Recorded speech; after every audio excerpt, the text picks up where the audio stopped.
I was basically having an argument with the building control officer yesterday because the top of this step is like 59.9 centimeters. It's like literally 599 millimeters. So like right under the requirement. Now, if he comes back to me and sort of suggests that we need to have guarding and install guarding on this step, I will be pushing back saying, look, it meets the minimum requirements. It is less than 600 mil, therefore it isn't required. Anything that's below 600 mil is technically a step, not stair, and doesn't really need any guarding or parquet requirements. This is the big one that I wasn't really aware of, caught us out on almost every single front entrance door into our flats, and that is the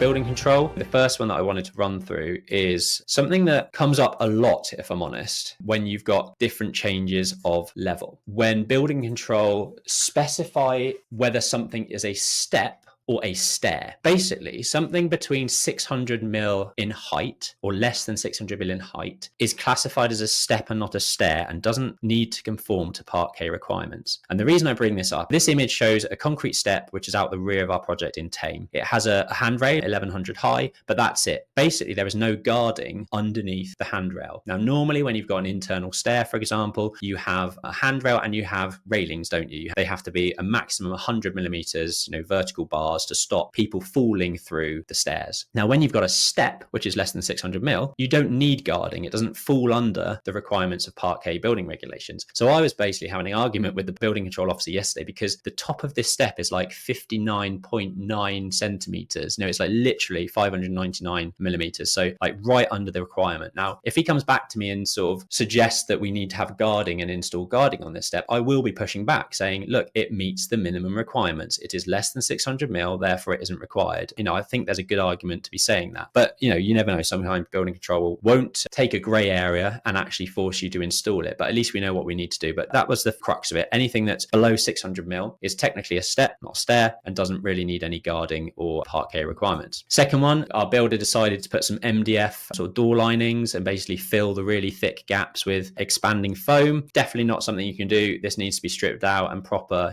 hardwood door linings need to go in with the correct door stops and fire breaks and all that sort of stuff. So that definitely needs to be changed. The building control officer picked up on a few sticky windows and doors. You need to get these adjusted so that they don't catch and stick as you want to open them. We've installed these cool glass balustrades. They're a bit too green for my liking. I was a bit annoyed actually. I should have got a sample of the glass, but we were under pressure to kind of get things ordered for timelines, but they're way too green for me. I wanted these to be obscure, but not necessarily obscure and green. But anyway, that's my bad. So handrails like this need to be 1100 high from an external balcony perspective. And also you're going to need, more often than not, some structural calculations to prove that they are adequate from like a bending perspective. So I find the building control officer was holding on top of the handrail, giving it a good wobble and giving it a bit of a test, but he will ask for structural calculations to show that the sort of the bending moment and the sort of force that you need to sort of push that glass is adequate and safe and been signed off from a calculation perspective, especially when you're doing something like we've done, which is a cantilevered balcony. So our glass balustrades are cantilevered, or they're only fixed at the base, so they are free to like move at the top. So that definitely needs structural calculations. This is the big one that I wasn't really aware of, caught us out on almost every single front entrance door into our flats, and that is the gap between the door and the frame needs to be maximum of 4 millimeters. And we had some that were like 5, 6, 7 millimeters, but he had a little card, and I've got it here.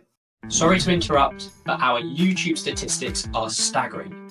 80% of you people viewing are not subscribed to our channel, yet 50% of watch time has been from non-subscribers, which means clearly there's lots of value being created, but you're not subscribing. So if this is you, you're not subscribed to our channel, but you tune in regularly to watch our content, please consider subscribing down below. We release one video every week, and I guarantee it will help you grow your business. See you on the next one. It's one of these. I dropped it on the floor, but it's this. The building control body is Salus on this one, but you can see it's kind of like a wedge shaped. So basically what they do is they get this, they stick it in the door, and basically if they can still see this green edge, then it is within the 2 to 4 mil tolerance. If it is over here and you go so far in the door that you can't see the green edge, that distance between the door lining and the door is too big and it has to be adjusted. And adjusting doors like this, where it's all finished and all fitted, is not a cheap thing to do and a quick thing to do. You want to make sure that your contractors are getting this right from day one.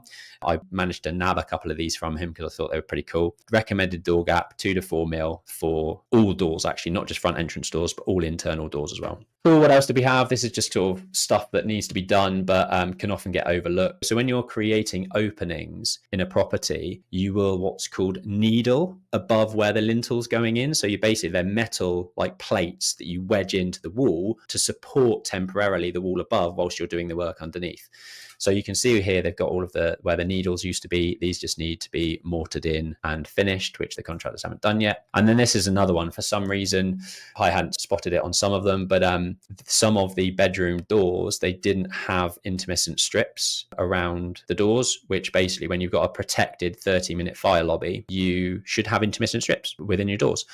They look a bit like this. So basically it's a millimeter wide strip that goes all the way around your door, and you fit an intermittent strip with a brush in it, so that what happens is if there is a fire and the fire temperature gets so hot, the intumescent means that basically it swells. So if fire gets so hot, that material within the intumescent strip expands and closes the gap so that the fire can't escape easily. So that's the idea of those intumescent strips. I much prefer them when they're rebated around the door lining, so that when the door is open, it doesn't look like this and you can sort of see the edge of the intumescent strip because it looks a little bit ugly. So you've got the choice of either installing it in the door edge or you install it within the door lining. And I much prefer to have it within the door lining so it's more hidden. When you've got front entrance doors or doors where you're coming from a garage into a house or something like that, you also have to have intermittent strips with cold smoke seals. It's not a brush anymore. It's almost like a rubber like this, where it's sort of sticking out. It creates a cold smoke seals to stop smoke from escaping as well. If you got value from this video, make sure you click the subscribe button down below